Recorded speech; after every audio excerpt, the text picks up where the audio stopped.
gente! Sejam bem-vindos ao programa Mais Saúde de hoje, que, como sempre, está recheado de informações para vocês. E hoje, informações importantes que vale a pena vocês ficarem atentos para evitar acidentes e que casos mais graves aconteçam em caso de uma necessidade de prestação de socorro. Bom, gente, e para vocês participarem conosco através do telefone, do WhatsApp, vocês já podem mandar seus recados, suas perguntas e sugestões através do telefone 3821-4488 ou pelo WhatsApp, o 999-47-4515. Lembrando que todas as pessoas que participarem conosco hoje vão concorrer a um brinde especial da Lacqua di Fiore, mostrando aí.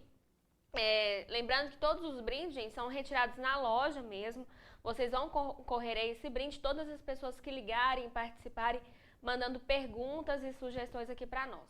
Bom, e a gente tem que anunciar o que nós vamos falar, os nossos temas aqui.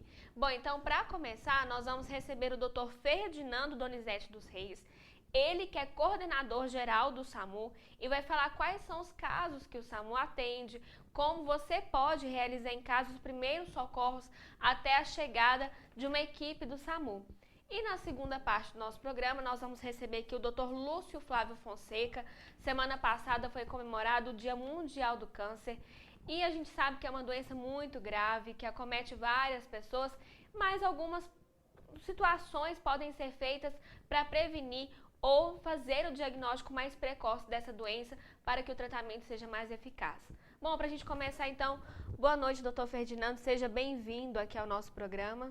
Boa noite a você, boa noite aos nossos telespectadores e é uma satisfação estar aqui no seu programa e espero contribuir com algum tipo de informação útil para nos ajudar no nosso dia a dia de trabalho. Tá certo.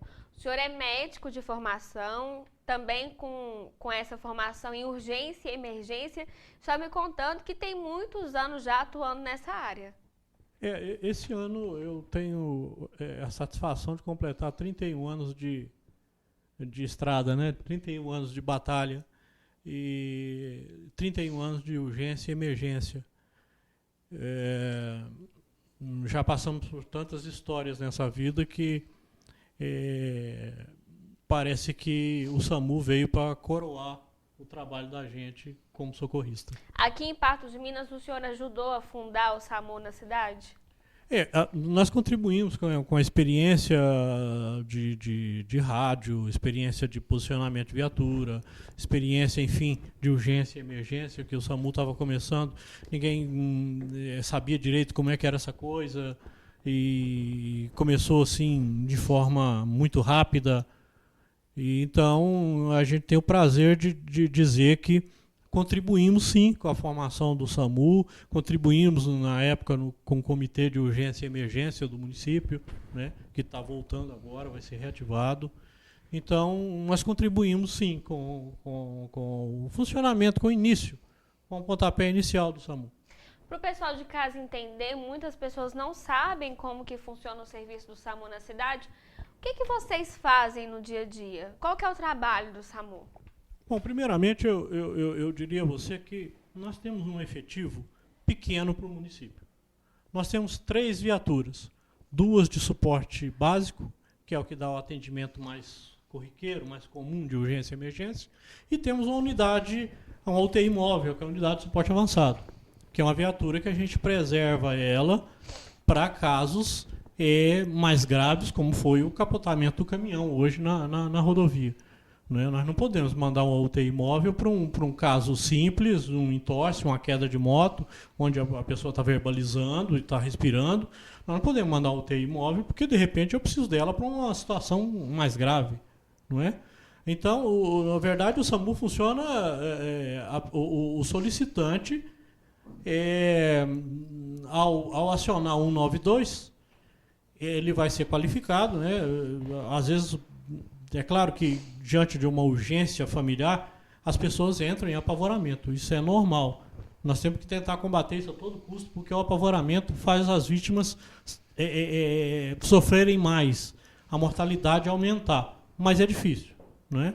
Mas assim, A TARM, que é o técnico auxiliar de regulação médica, não é telefonista, pega e qualifica aquele caso. Endereço completo, não é? Qual é o problema, o que está acontecendo, e passa para o médico regulador. O médico regulador vai conversar com o solicitante e, se possível, com a vítima, né? E aí entra o papel fundamental do médico regulador, que fica com o solicitante e, dali, ele orienta as pessoas que estão em volta da vítima como proceder naquela situação. O SAMU é composto por quais profissionais? Nós temos 2 médicos, um médico assistente, que é o que fica na UTI móvel, o médico regulador, nós nos revezamos na regulação, que é a regulação muito estressante. Nós temos, então, 2 unidades de suporte básico, que tem um técnico de enfermagem e um condutor socorrista. O condutor tem esse curso também? Tem esse curso para de prestar socorrista, o socorro. para ajudar o técnico nas missões que forem surgindo, né? Agora, quando uma pessoa liga para o SAMU, para as pessoas em casa lembrarem, o telefone muito simples, 192. 192, inesquecível. O inesquecível. Quando as pessoas ligam para o SAMU, o que elas têm que passar? A pessoa que está ali próxima à vítima, é importante que ele observe os sintomas, se possível, né, ali na medida da situação, para que passe para o SAMU, para que esse atendimento seja mais ágil, mais rápido? O que nós pedimos é, primeiro, falem a verdade. Não exagerem nos sintomas, que não vai fazer diferença. Porque a velocidade que nós vamos é a mesma. Né? Nós vamos tentar chegar lá o mais rápido possível. Né? Então, que traduzam para a gente exatamente o que está acontecendo. Entendeu? Se a pessoa está tendo dificuldade respiratória, se não está falando, se está... Enfim, a situação real que está aquela vítima, aquele paciente. É isso que a gente pede, que a pessoa seja precisa naquilo que fala, porque de nada adianta a vítima estar vomitando e a pessoa me falar que ela está com dor abdominal só. Quanto mais detalhes a passar, ir de forma rápida, ir com calma, né, e principalmente passar o endereço correto. Parece brincadeira, mas durante o apavoramento, o solicitante passou o endereço dele e não passou o endereço da vítima. Como é que nós vamos chegar lá?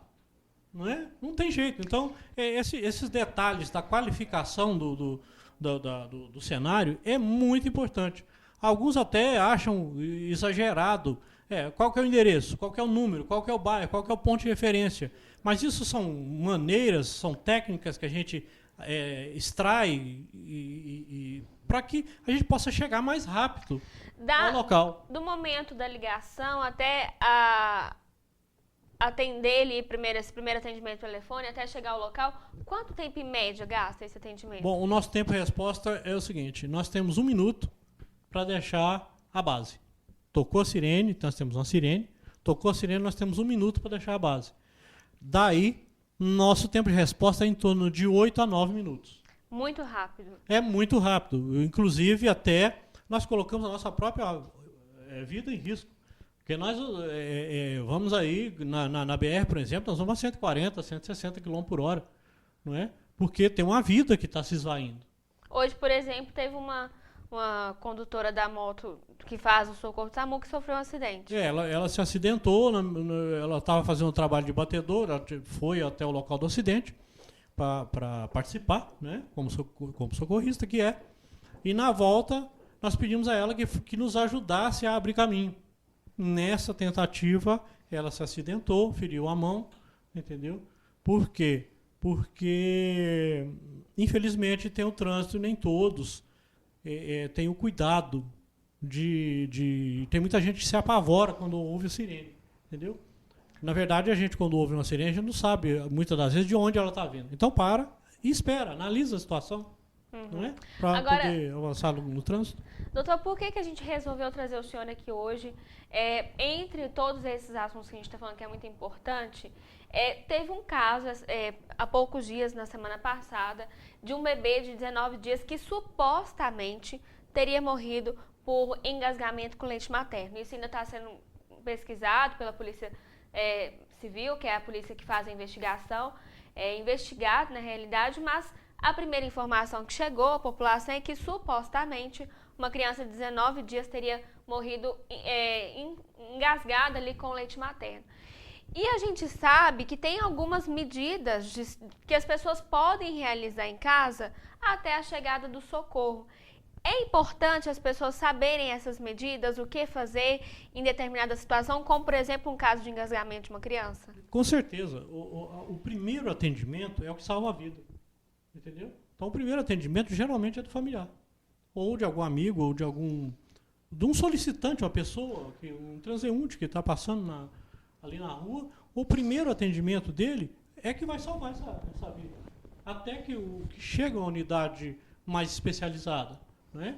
Então, no caso de criança, nós nos preocupamos muito com os extremos da vida, criança e o da terceira idade, o senil. Né?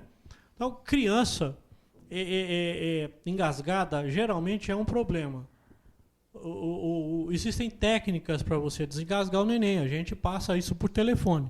O caso dessa criança, há indícios que não foi engasgo. Mas isso aí nós vamos deixar a autoridade policial dar sequência do seu trabalho e se acharem que deve divulgar, né? Especialmente para poupar a própria consciência da mãe, né? Porque tem muita gente acusando a mãe de ter negligenciado. É um acidente, então, né? É uma fatalidade. É uma fatalidade. Nenhuma mãe vai fazer isso propositalmente, é claro que não. Né? Então a gente preocupa também com isso, né? com a situação psíquica da mãe. Ela perdeu um filho, né? E não é uma mãe inexperiente, ela já tem um filho, então não é isso. E, na verdade, há indício de não ter sido engasgo, mas isso daí nós não vamos entrar no mérito da questão agora. Mas como acidentes acontecem, é importante as pessoas em casa ficarem atentas a algumas dicas. Ficarem atentas a algumas dicas. Essas dicas nós vamos dar daqui a pouco, depois do intervalo. Nós vamos dar algumas dicas para o pessoal que está acompanhando em casa, o que fazer no primeiro atendimento, Perfeito. De criança, de adulto, para evitar, gente, que aconteça situações como essa e que alguns casos ali podem ser evitados e serem bem-sucedidos.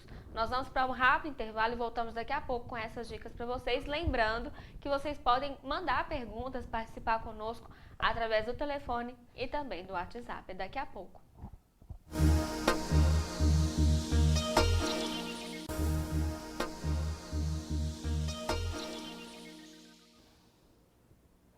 Voltamos com mais um bloco do programa Mais Saúde. Aqui comigo, continua conosco o Dr. Ferdinando Donizete, que é médico com especialização em urgência e emergência. Doutor, nós fechamos o último bloco falando quais são as dicas, o que a gente pode ensinar para as pessoas aqui em caso de um atendimento que possa ser feito ali mais rápido, uma prestação de socorro. Vamos começar então para o caso de uma criança engasgada. O que a gente deve fazer? Muito bem. É um caso que... o último acontecimento chocou bastante a nossa comunidade, né, por tratar-se de uma criança, de um recém-nascido, né, um lactente.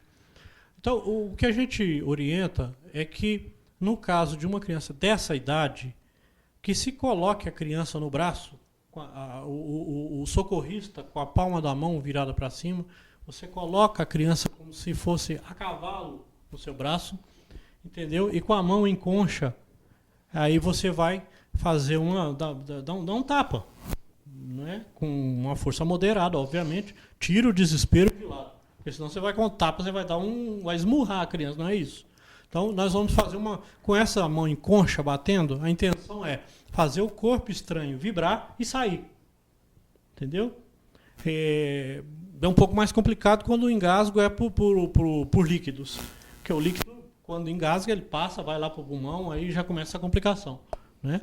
Então, o mais simples é bater nas costas da criança, com ela de bruço no seu braço, com a mão inclinada um pouquinho para baixo para dar uma chance do corpo estranho sair.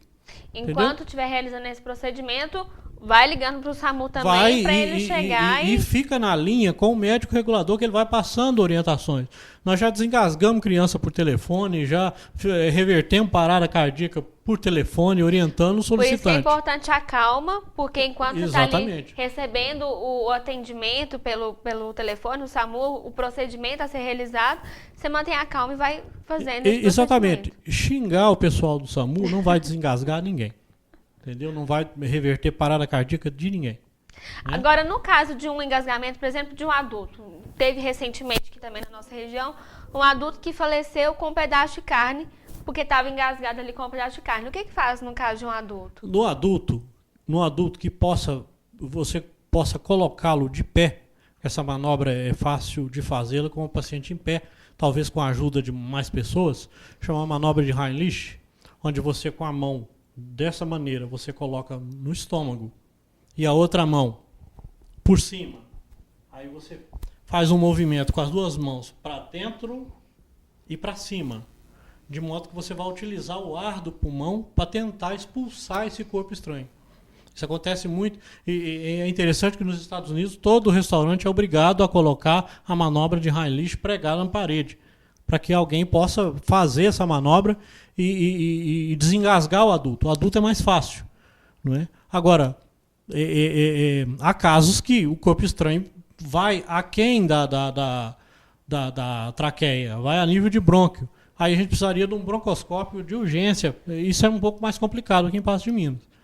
Mas, assim, a gente tenta. Alguns corpos estranhos fazem um broncoespasmo pulmonar. Os pulmões fecham os brônquios de tal forma que não passa ar algum. Entendeu? Não é só pelo corpo estranho, mas é pelo broncoespasmo. Quer dizer, toda a árvore brônquica, ela se fecha à passagem do ar. Então, isso é um complicador muito sério. Agora, a gente está falando que é importante as pessoas ficarem atentas, então, a essas dicas, porque o senhor mesmo disse, teve alguns casos que foram evitados devido a esses primeiros cuidados, primeiros socorros. Exatamente. A gente pede para os familiares terem uma atenção redobrada com os extremos da vida. Criança, porque criança você olha para o lado, ela apronta. Né? O adulto senil, acamado, você deixa ele rola, cai da cama e tem fratura de colo de fêmur. Né? Então, criança, a gente tem que estar atento. Acidente doméstico é muito comum. É muito comum. Então, principalmente a criança, porque ela tem uma mobilidade muito grande e é uma criança rápida. O bichinho é ligeiro, é rápido. Então, você não descuida, ou você vai até o banheiro, ou você vai atender uma porta, a criança vai lá, pega o forro da mesa e puxa. E o que tiver lá em cima vai cair em cima dele.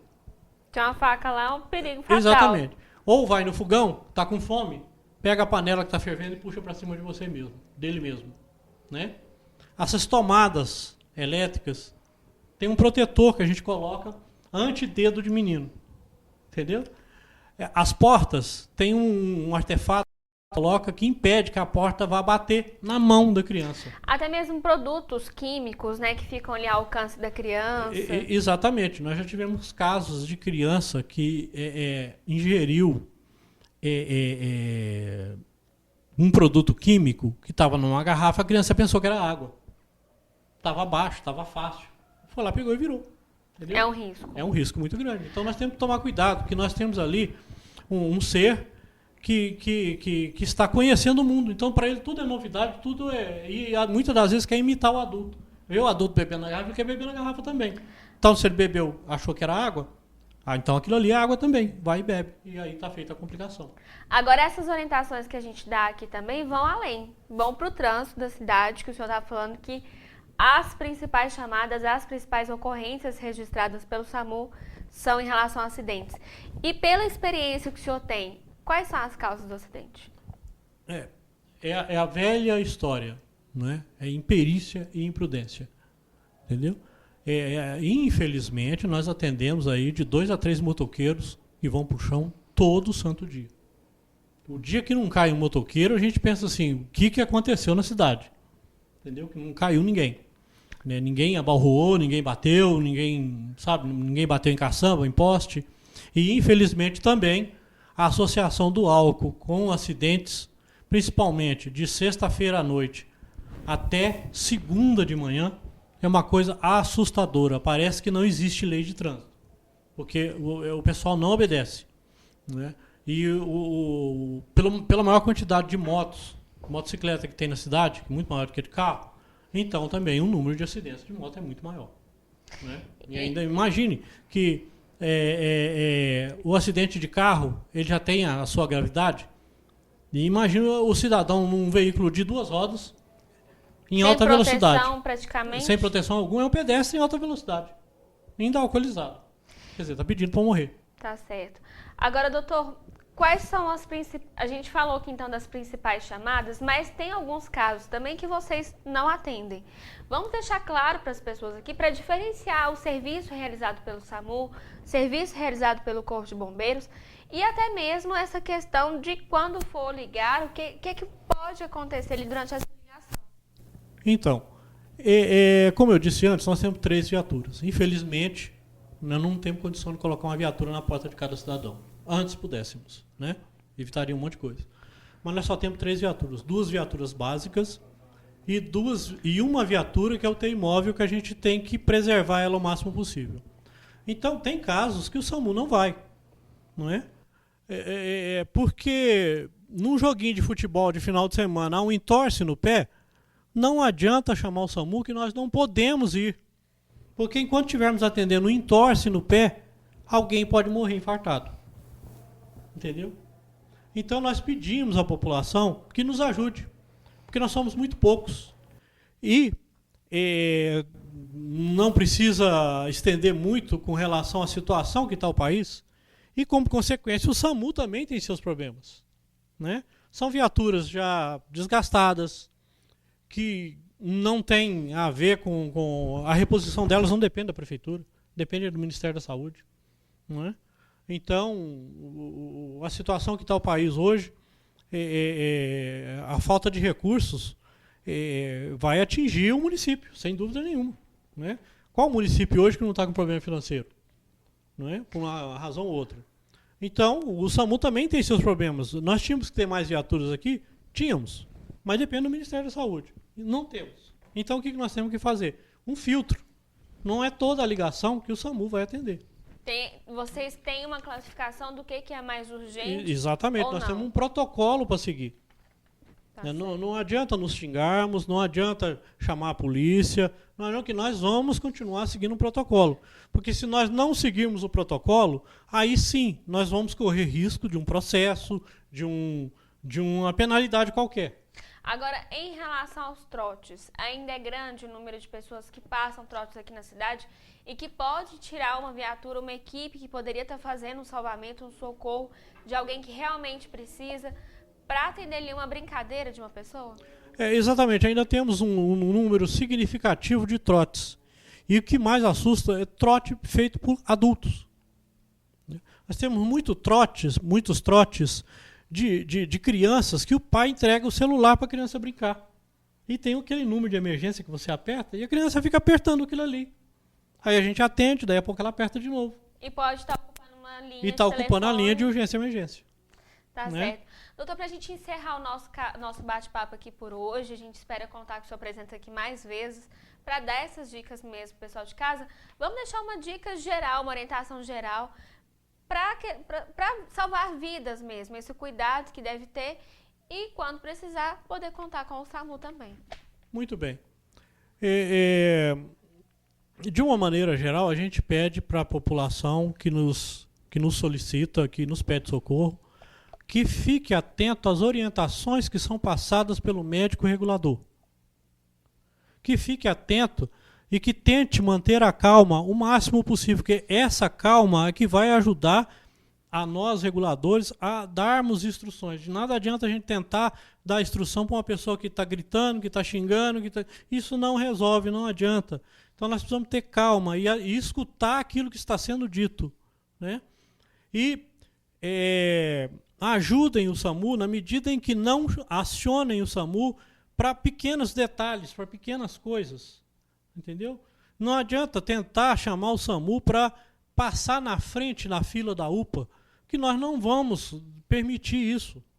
Porque nós vamos levar essa pessoa, ela vai passar pela triagem da UPA. Porque enquanto nós estamos lá dentro da UPA, passando o caso para médico, passando a situação, e aquilo não é a verdade, nós estamos deixando de atender alguém que realmente está precisando de socorro, que pode ser qualquer um de nós, da nossa família, entendeu?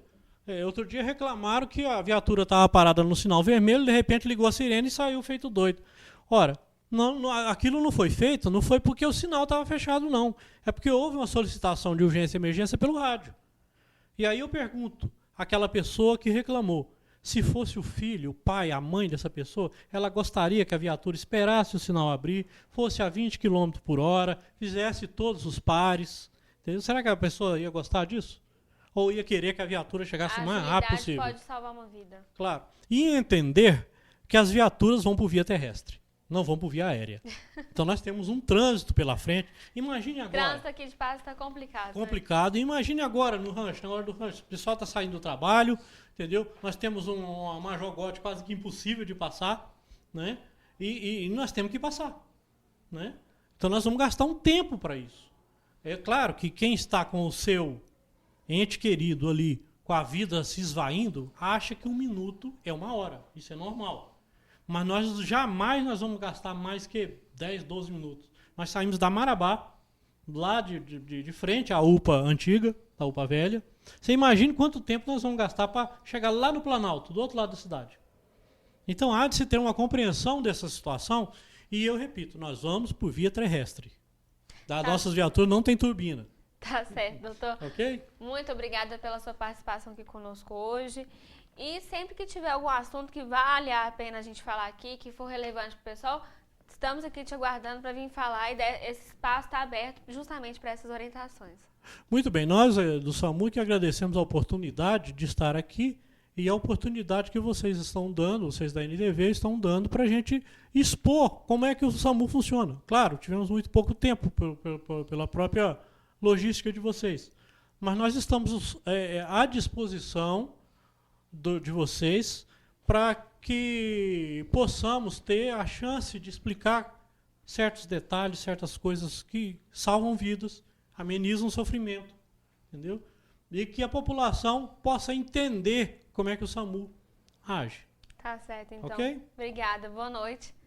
Ok, Bom, gente, boa noite. Encerramos nosso bate-papo com o Dr. Ferdinando Donizete, ele é coordenador geral do SAMU. Nós vamos para um rápido intervalo e na volta nós iremos falar com o Dr. Lúcio Flávio Fonseca. Ele é médico oncologista e vai falar sobre câncer. Muitas pessoas têm medo até dessa palavra, mas é importante falar sobre esse assunto, que é uma forma de prevenção para você que está nos assistindo em casa. Nós vamos para um rápido intervalo e voltamos daqui a pouco.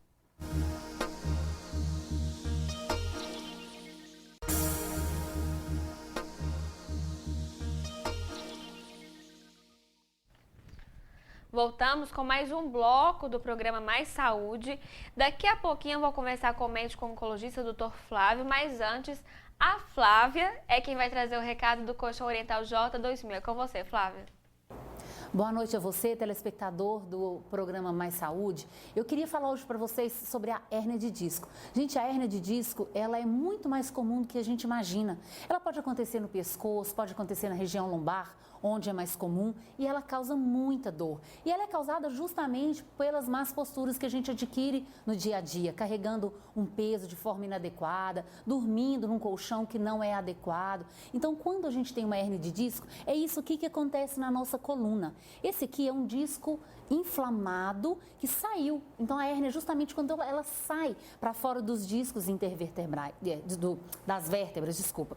Então, quando ela sai já inflamada, ela causa muita dor.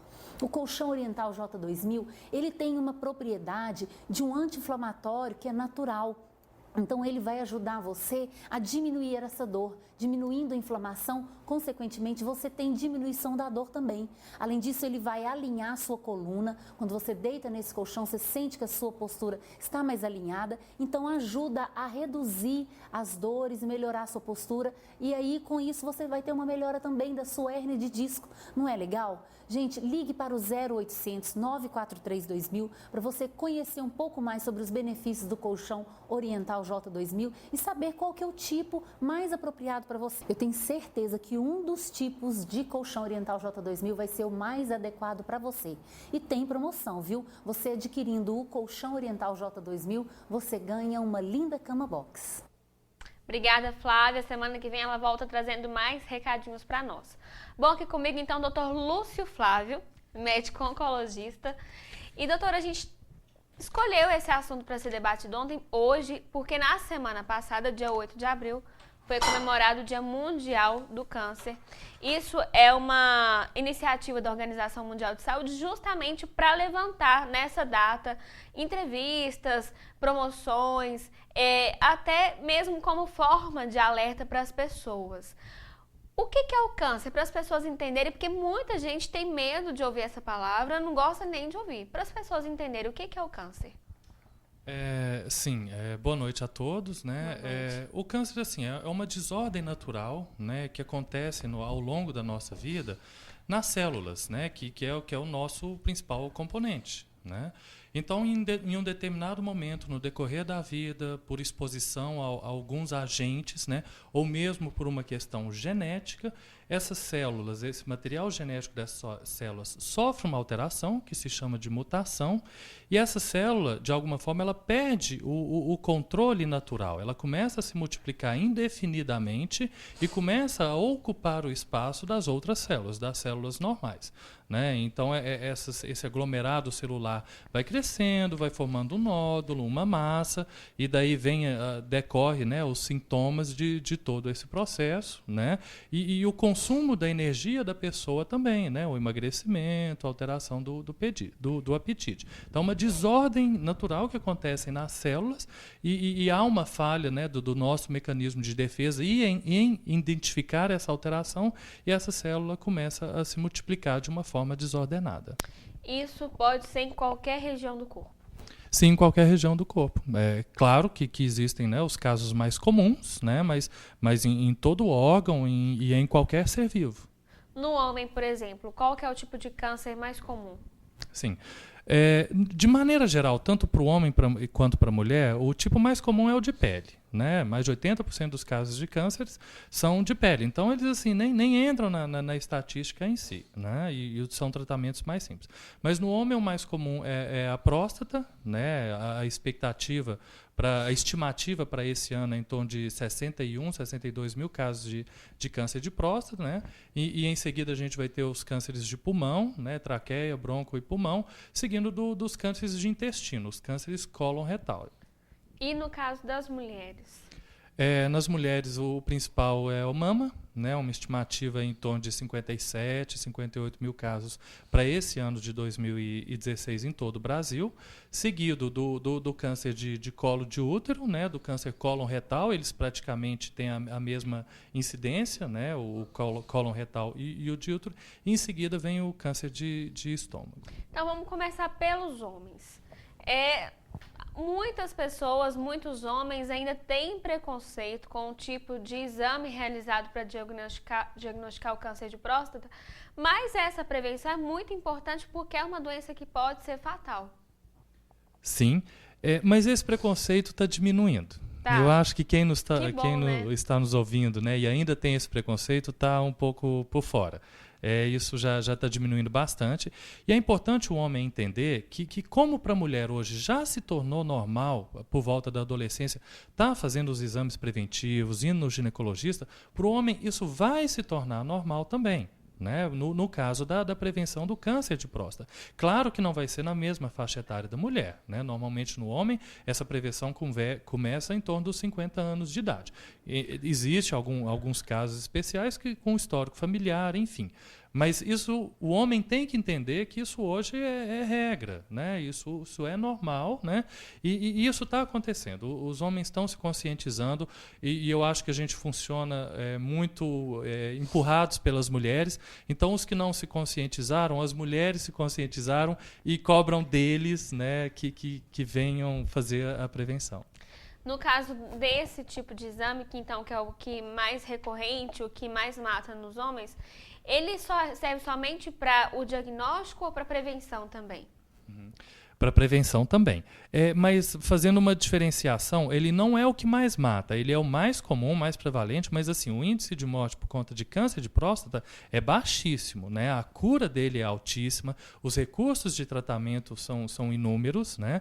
Então o índice de morte dele é baixíssimo, né? Mais o câncer de pulmão que tem um índice de morte mais alto, né?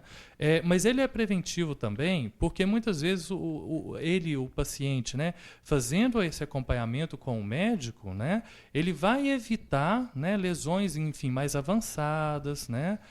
Então é extremamente importante nesse sentido. Agora, em relação às mulheres, o senhor falou dos cânceres mais comuns, que são os de mama e também o de colo de útero. O de mama, as mulheres também a partir de uma certa idade já começam a fazer a mamografia. Agora, o câncer de colo de útero é um câncer que hoje pode ser evitado.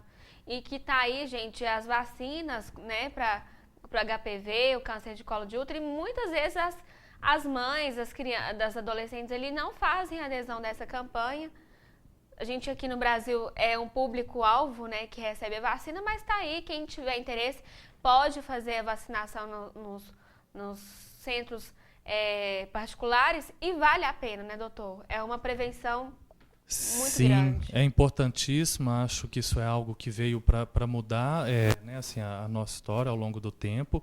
É claro que esses reflexos vão surgir daqui a 10, 15 anos, porque essas crianças que estão tomando essas doses de vacina prevenidas agora, elas vão evitar esse câncer para daqui 10, 20, 30 anos. E se eu não me engano, essas vacinas já fazem parte da disponibilização pelo Sistema Único de Saúde. Sim, nosso, né? O nosso tem, se não me engano, até garotas de 13 anos já recebem, inclusive com campanhas em escolas municipais. Mas quem não está nessa faixa etária mais, compensa procurar um centro particular. Sim, sem dúvida, inclusive mulheres, não só adolescentes, né? Então, a partir dos 9, a cobertura, se eu não me engano, para o Sistema Único de Saúde, eles são entre os 9 e os 13 anos.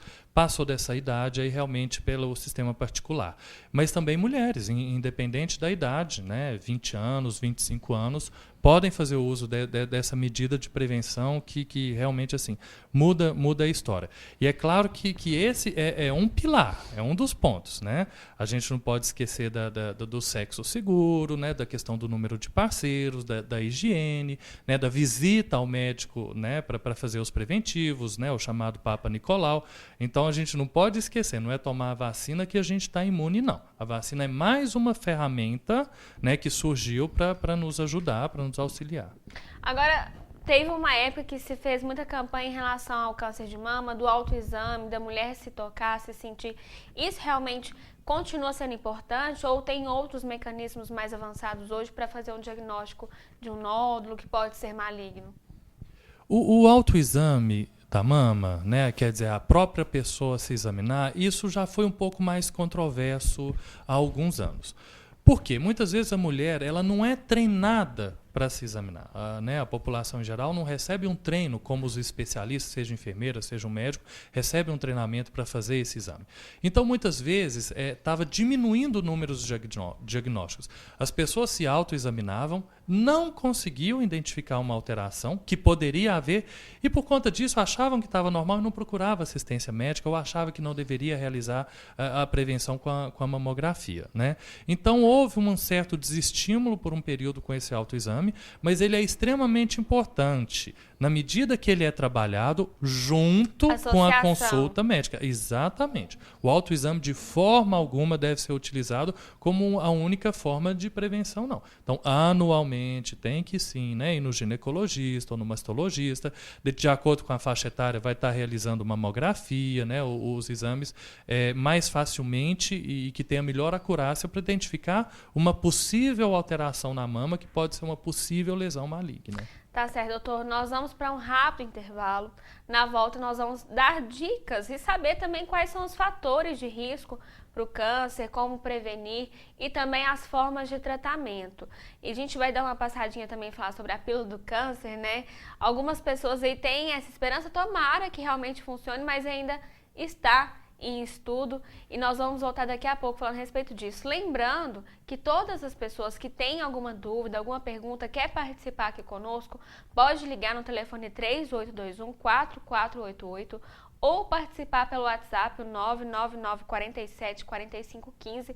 E todos que ligarem e participarem conosco aqui hoje vão concorrer ao fim do programa a um brinde da Lacqua di Fiore, que tem sempre muitas promoções para vocês. Nós voltamos daqui a pouco.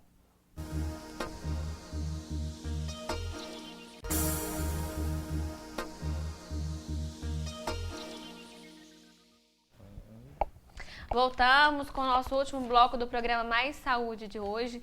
Nós vamos continuar falando com o Dr. Lúcio Flávio Fonseca, que é médico oncologista. Doutor, a gente estava falando agora há pouco a respeito dos cânceres mais comuns, em relação aos homens e às mulheres, mas de uma forma geral, quais são os fatores de risco para os cânceres? Sim, a população se preocupa muito com a hereditariedade.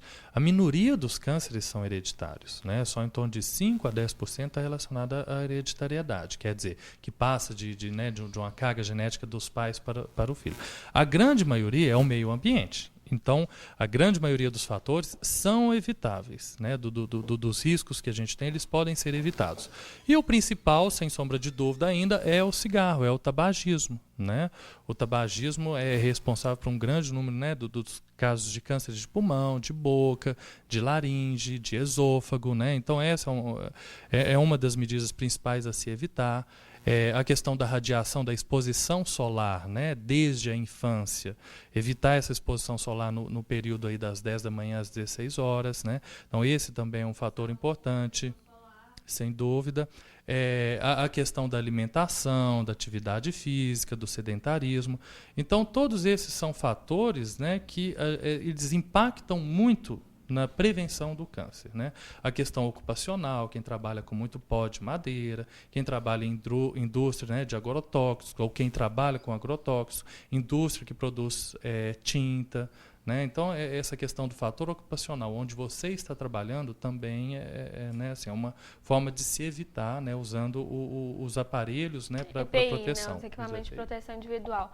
Bom, no início do programa, eu abri falando que é uma palavra que as pessoas têm horror de escutar, porque não sei se pela questão do diagnóstico, por ser uma questão mais difundida hoje, a gente ouve muito mais falar em câncer nos dias atuais do que antes. Tem alguma relação com a descoberta, com o tratamento ou não? Sim, infelizmente assim, a palavra, né, o nome ainda tem um estigma muito grande. Eu acho que isso está melhorando muito com a melhora dos tratamentos. E é importante a gente saber que mais de 80% dos casos de câncer são curáveis, né? Então, a população também tem que entender que isso faz parte da nossa natureza, que faz parte da natureza dos seres vivos. Os cachorros, enfim, os animais de estimação, o gado também apresenta esse tipo de doença, né? Então, o que a gente tem que entender é isso, não ter medo e procurar os meios, né, de diagnóstico, de prevenção, para se atingir um diagnóstico o mais precoce possível, onde os tratamentos vão ser mais simples e mais efetivos, né? Então, a população assim tem se alarmado muito porque a gente está vivendo mais e com o aumento da nossa expectativa de vida, naturalmente aumenta o risco da gente ter o câncer também. Né? O câncer, o risco dele, ele aumenta com a idade. Se estamos vivendo mais, vamos ter mais diagnósticos de câncer, sem dúvida. Como também o tratamento, a sobrevida dos pacientes tem aumentado também. Então, a população que está em tratamento, ela também está aumentando. Antigamente os tratamentos eram menos eficazes, né? O espaço, né, como diz às vezes, a sobrevida que os pacientes conseguiam era menor. Agora não, a gente está cheio de gente aí, às vezes em tratamento, que está exercendo suas atividades, enfim, que está aproveitando a sua vida, às vezes muito mais de quem não tem nenhuma doença. Quais são os tratamentos disponíveis hoje? Claro, dependendo do nível da doença, onde que é, mas quais são os tratamentos disponíveis hoje? Basicamente é um tripé, né? O tratamento ele vai se basear em 3 pontos: o tratamento cirúrgico, tratamento quimioterápico e tratamento radioterápico. Dependendo da localização, quer dizer, da origem da doença, dependendo do estágio clínico, que é o tamanho, né, dessa doença, o quanto ela invade, né, o paciente vai passar ou só por cirurgia, ou cirurgia e radioterapia, ou cirurgia, quimioterapia e radioterapia. Não quer dizer que o que passa por essas 3 modalidades sejam casos mais avançados. Como eu disse anteriormente, depende da localização, né? Existem determinadas localizações que, mesmo sendo uma lesão muito inicial, pode ser necessário utilizar esses 3 recursos. E quem passou por esse procedimento pode voltar a ter câncer? Sim, como qualquer outra pessoa, né? Em qualquer outro órgão. Não quer dizer que ele vai ter uma maior chance de ter em outros órgãos. Não. Ele passou, ele fez o tratamento, ele vai estar curado e vai estar vivo. Então, como qualquer outra pessoa da mesma idade ou vizinho, ele está exposto, né, enfim, ao risco também. Então a gente pode falar que uma pessoa que fez todo esse procedimento foi curada? Sim, ela vai entrar em acompanhamento após o tratamento e, né, após 5 anos, né, em alguns casos 10 anos de acompanhamento, ele pode receber alta do oncologista. Falou, olha, aquele quem caso passa por que esse você tratamento tem que ter visitas periódicas ao médico? Sim, exatamente. Para cada caso tem um determinado período, normalmente, né, logo depois do diagnóstico, do término do tratamento, essas visitas são mais frequentes, depois elas vão se tornando mais espaçadas. O senhor sabe me dizer se aqui em Patos nós temos hoje recursos de aparelhagem, de equipamentos, de tratamento para tratar todos os quais tipos de câncer na cidade? Sim, felizmente temos. Eu acho que assim, a população hoje sabe, entende que Patos é um polo em várias áreas, né? De agronegócio, como também na área de saúde. Então, felizmente, a gente disponibiliza, a gente faz tratamentos aqui em Patos de primeira linha. Eu sempre digo isso no meu consultório, esclareço, porque eu sei que isso passa muita tranquilidade para a família.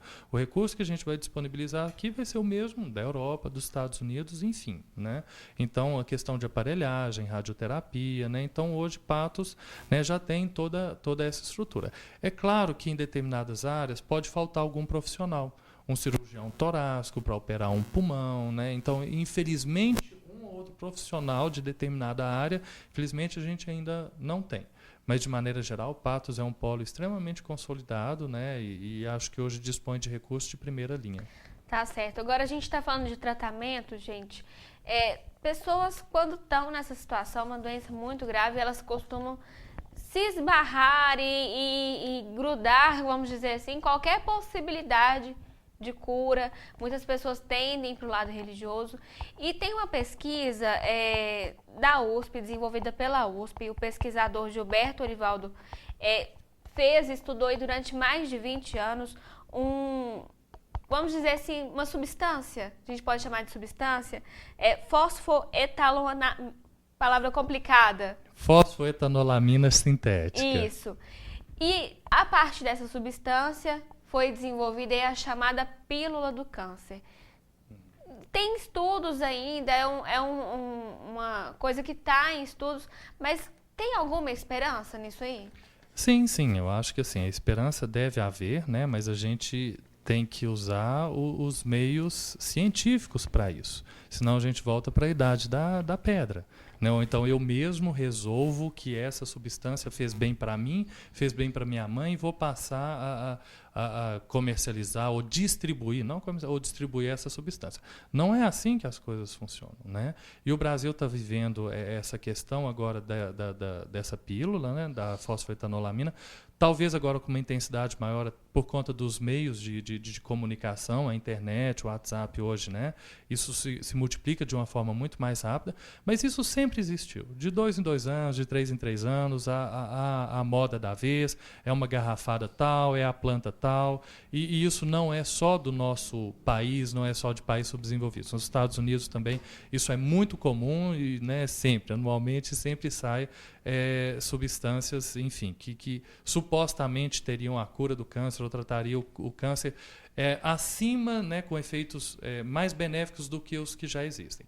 A fosfoetanolamina é uma substância que ela é um componente natural do nosso corpo. Pesquisas sobre ela já existem há mais de 20 anos, tanto é que desse professor foi realizada há 15, 20 anos atrás, mas ela nunca foi testada.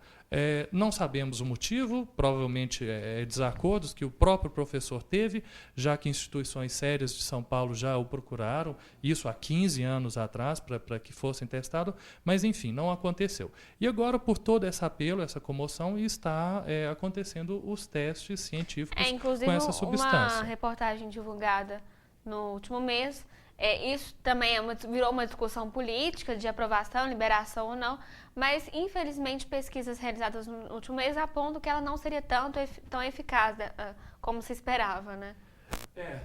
Eu acho que atualmente tudo que envolve política no Brasil está se tornando chacota ou está se tornando em malefício para a população. Essa medida, o Brasil está assim, se tornando uma piada no meio exterior, porque políticos estão decidindo o que é cientificamente correto ou não. O caminho não é esse. O caminho são os testes. Foi destinado verba para se realizar esses testes. E esses testes estão em andamento. E nós, da comunidade médica, somos extremamente ansiosos para que venham resultados positivos. Popularmente se diz, os médicos não querem. Isso não existe. Muito pelo contrário. A gente quer remédios mais eficazes e que tenham acesso mais fácil para a população. Os primeiros testes, realmente, eles não foram tão favoráveis. Mas, claro, existem várias etapas e a gente aguarda ansiosamente, mas, enfim, os primeiros ainda não foram tão favoráveis, mas quem sabe os próximos, né? Tá, a gente tem uma pergunta aqui da Madalena Maria, ela de Lagoa Formosa, está perguntando o seguinte: depois que é retirado o tumor na mama e foi indicado radioterapia, qual é o prazo máximo para começar o processo e, se demorar o início, pode retroagir? Tanto a radioterapia quanto a quimioterapia, normalmente assim, não existe um estudo que concluiu realmente esse prazo e tornou ele assim, imutável. Mas o prazo recomendado é até 3 meses após o primeiro tratamento, que foi a cirurgia, exatamente. Mas a gente sempre tenta trabalhar dentro do prazo ótimo, que são 2 meses, né? Então é isso, 12 semanas, que são 3 meses, ou até 2 meses, né, que são 8 semanas. Isso é o prazo ideal. É claro que há o risco, sim, se extrapola esse prazo, né, vai se perder o benefício de ter realizado esse tratamento complementar. Né? Mas, em linha geral, concluindo até 2 meses após o primeiro tratamento, o diagnóstico. Agora, o tratamento do câncer não se limita somente a esses tratamentos que a gente falou aqui. É importante também o acompanhamento da família, um apoio mesmo, porque é uma doença realmente muito complicada de se enfrentar, né?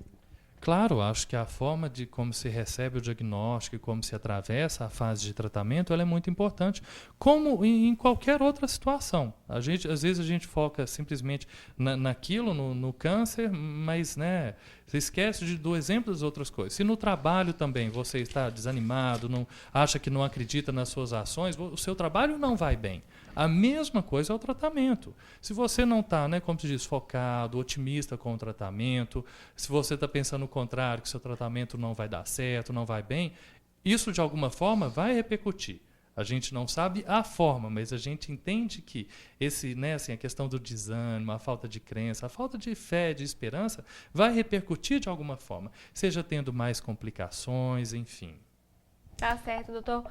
Muito obrigada pela sua participação aqui conosco hoje, por ter esclarecido, então, essas questões para o pessoal que está acompanhando a gente em casa. E obrigada pela sua participação e espero contar também com o senhor mais vezes aqui no programa. Eu que agradeço, espero ter podido contribuir de alguma forma, né? E tranquilizar a população. Isso faz parte da nossa vida, nós estamos vivos e, enfim, não temos que ter medo. Eu acho que Deus nos dá, né, a varinha para a gente pescar. Ele não nos dá o peixe, ele dá lá a varinha para a gente pescar. A mesma coisa, gente. O que eu estou querendo dizer é, vamos procurar as formas de prevenir, vamos fazer os exames preventivos, vamos ter uma dieta saudável, né? Tá certo, então. Fica aí a dica para o pessoal, então, de casa, ter esses cuidados, fatores externos, né? Já que muita gente acreditava que o câncer tinha a ver com a questão da hereditariedade, mas é importante ficar atento também ao hábito de vida, uma vida mais saudável. Bom, gente, nosso programa está terminando por aqui. Queria agradecer também aos nossos parceiros, a Floricultura Apollo, que enfeita os nossos estúdios aqui todas as semanas. Hoje trouxe um arranjo muito bonito para a gente, o arranjo artificial de hortênsia. E a Floricultura Apollo fica aqui na Major Gotti, o telefone de lá é 3822-2200. Vale a pena passar lá e conferir. Agradecer também a Enigma, que fica na Rua General Osório, telefone 3823-3955. Veste aqui todas as semanas, me veste. Ao Salão Tiago Lima, que é o telefone 3825-8378. Um abraço especial para Simone e um abraço também para todas as pessoas que sempre nos atendem lá com muita presteza. E o nosso brinde de hoje da Lacqua di Fiore vai para Terezinha. Terezinha de Jesus, o telefone dela é 3821, final 56. Sortuda Terezinha. Gente, e a gente termina por aqui. A gente volta na próxima semana com muito mais informações e muito mais saúde para vocês. Um abraço e até lá.